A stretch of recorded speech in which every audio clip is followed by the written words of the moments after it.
શું થયું હતું આપને?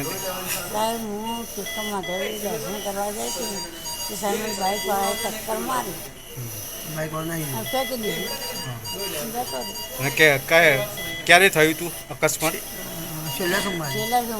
છેલ્લા સોમવારે. અને પછી શું કર્યું? સિવિલમાં આવ્યા હતા? હોસ્પિટલમાં આવી જાય હા હા. શોર્ટ આવી ગઈ. અને કેટલા દિવસથી દાખલ કરેલા છે તમને? સાહેબ મને અત્યારે 19 દાડા. તો ઓપરેશન કરવા માટે શું કીધું ડૉક્ટરે? સાહેબ ઓપરેશન કરવાનું 5મો માળો પહેલાં કીધું કે તમે ઓપરેશન થઈ જાય 5મો માળો લઈ જાઓ.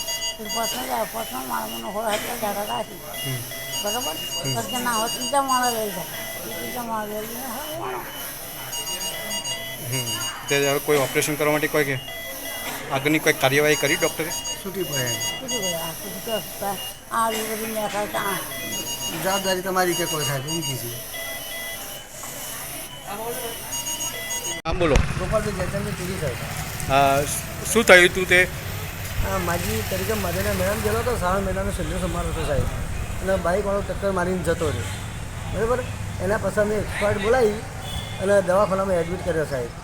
દવાખાનામાં એડમિટ કર્યા પછી અમને 15 દિવસ સુધી પટમાં માળી રાખ્યા સાહેબ.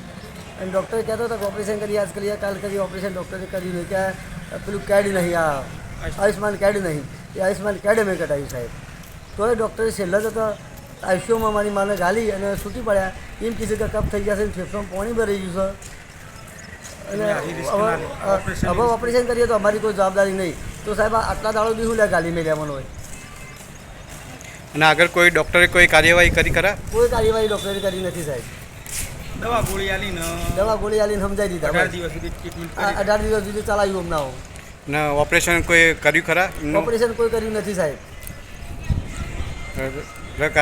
ડૉક્ટરને કોઈ ઘોર બેદરકારી ફૂલ ડૉક્ટરની સાહેબ.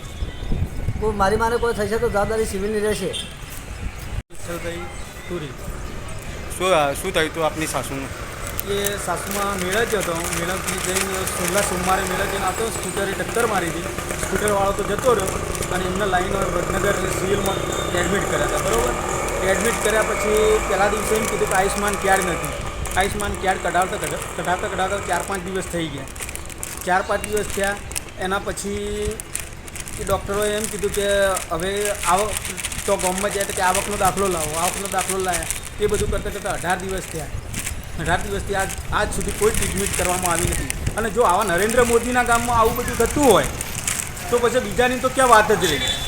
નરેન્દ્ર મોદીનું સિવિલ છે, નરેન્દ્ર મોદીનું ગામ છે. મોદીના ગામમાં જો આવું રેડિયાળ ખાતું હોય તો પછી બીજાને તો કોઈ કહેવા જેવું છે જ નહીં.